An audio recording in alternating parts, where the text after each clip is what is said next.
मैं आपको इस वीडियो में महासागरीय लहरें के बारे में बताऊंगा कि महासागर में लहरें कैसे आती है, क्यों आती है। तो देखते हैं इसमें महासागरीय लहरें किसे कहते हैं। तो लहरें या तरंगों की बात करें तो इनका निर्माण कंपन और ऊर्जा के कारण होती है। इन्हें वायु के द्वारा नियंत्रित किया जाता है। अगर वायु तीव्र हो तो ये लहरें भी तीव्र हो जाएगी।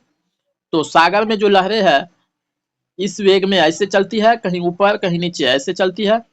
तो ये उठे हुए भाग को रिपल्स कहते हैं और नीचे के भाग को हम गर्त कहते हैं। अब ज्वार भाटा किसे कहते हैं। तो ज्वार गुरुत्वाकर्षण के कारण उठने वाली सागरी लहरों को ज्वार कहते हैं। सूर्य और चंद्रमा के गुरुत्वाकर्षण से जब पृथ्वी के जल ऊपर उठते हैं और फिर पृथ्वी के अपने गुरुत्वाकर्षण से इस उठे हुए जल को वापस नीचे लाती है, तो इस प्रक्रिया को हम ज्वार भाटा कहते हैं। जब जल ऊपर की ओर उठती है तो उसको ज्वार कहते हैं और नीचे आती है उसको हम भाटा कहते हैं। तो ये है हमारा पृथ्वी और ये है सूर्य। तो सूर्य का ग्रेविटी गुरुत्वाकर्षण ज्यादा होता है, इसलिए पृथ्वी के जल की खींच रहा है, पृथ्वी जो है के जल को खींच रहा है। सूर्य का गुरुत्वाकर्षण ज्यादा है, इसलिए पृथ्वी के जल को अपने ओर खींच रहा है। तो पृथ्वी का जल जब ऊपर उठती है ऐसे तो ये ज्वार आती है।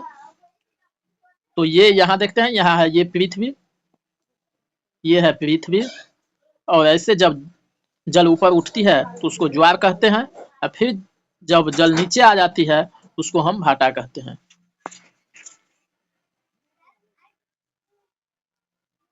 इसी तरह से चंद्रमा के साथ भी होता है। तो ये है चंद्रमा और ये है पृथ्वी। इस जल के उठने का वजह चांद का ग्रेविटी है। ये जो गुरुत्वाकर्षण के कारण जो पृथ्वी का जल जो आगे की ओर बढ़ा है, उठा हुआ है, ये चंद्रमा के गुरुत्वाकर्षण के कारण है।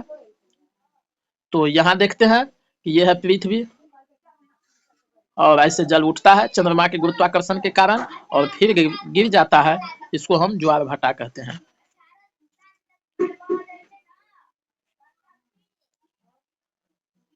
तो ये है सूर्य। ये पूरे सौरमंडल का अकेले 99.86% है। इसका गुरुत्वाकर्षण ग्रेविटी बहुत ज्यादा है, इसलिए कौन ज्यादा ज्वार उठाएगा, सूर्य या चंद्रमा। तो चंद्रमा ज्यादा ज्वार उठाएगा, क्योंकि सबसे ऊंचा ज्वार चंद्रमा उठाएगा, क्योंकि पृथ्वी से चंद्रमा बहुत पास है और सूर्य के तुलना में ये चंद्रमा जो है पास में है और सूर्य दूर है, लेकिन गुरुत्वाकर्षण सूर्य का ज्यादा है, फिर भी वह दूर होने के कारण कम ज्वार उठाएगा। चंद्रमा पास में है, गुरुत्वाकर्षण कम है और चंद्रमा नजदीक होने के कारण ज्यादा ज्वार उठाएगा। अब देखते हैं कि ज्वार का कितने प्रकार है, उसका समय अंतराल क्या है। तो अर्ध दैनिक ज्वार, एक दिन में जब दो उच्च ज्वार और निम्न ज्वार हो उसे अर्ध दैनिक ज्वार कहते हैं। दैनिक ज्वार, एक दिन में जब एक उच्च ज्वार और एक निम्न ज्वार हो उसे दैनिक ज्वार कहते हैं। मिश्रित ज्वार, जब ज्वारों की ऊंचाइयां अनियमित हो उसे मिश्रित ज्वार कहते हैं। विश्व की सबसे ऊंची ज्वार 15 से 16 मीटर ऊंची फंडी की खाड़ी में आता है, जो कनाडा के पूर्वी तट पर स्थित है, नोवास्कोशिया में है। स्प्रिंग टड यानी बृहत ज्वार को ही बसंत ज्वार भी कहते हैं। तो बृहत ज्वार जब सूर्य, पृथ्वी, चंद्रमा एक सिध में हो तो बृहत ज्वार आती है। नीप टाइड यानी निम्न ज्वार जब सूर्य, पृथ्वी, चंद्रमा समकोण हो तो निम्न ज्वार आती है। तो यहाँ आप देख सकते हैं कि बृहत ज्वार में ये सूर्य, पृथ्वी, चंद्रमा एक सिध में है तो बृहत ज्वार होगी। जब सूर्य, पृथ्वी, चंद्रमा ऐसे समकोण अवस्था में हो तो निम्न ज्वार होगी।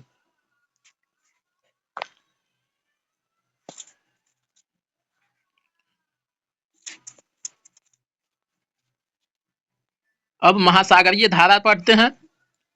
तो महासागरों में चलने वाली धारा को ही हम महासागरीय धारा कहते हैं, यानी ओशियन करंट कहते हैं। ये धाराएं पवन द्वारा संचालित होते हैं, पवनों की गति निर्धारित करती है। महासागरीय धाराओं की गति पवनों पर निर्भर है। जितना तेज पवन होगा उतना तेज महासागरीय धारा होगा। महासागरीय धाराओं का प्रकार आंतरिक धारा और सतही धारा है। तो आंतरिक धारा जो है महासागरीय धाराओं के महासागर के अंदर चलने वाली धारा है, आंतरिक धारा। ये कुल धाराओं का 90% है। सतही धारा ये महासागरों के सतह पर चलने वाली धारा है, यह कुल धाराओं का केवल 10% है। सतही धारा पवनों के द्वारा संचालित होती है और हमको आंतरिक धारा के बारे में नहीं पढ़ना है, इसके बारे में अभी तक उतना ज्यादा खोज नहीं हुआ है। और हम सतही धारा के बारे में हम लोग पढ़ेंगे कि कैसे काम करता है।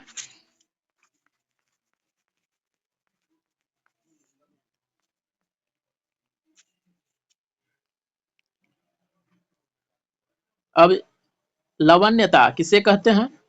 तो नमक की मात्रा जो सागरों और झीलों महासागरों में उपस्थित होती है उसको हम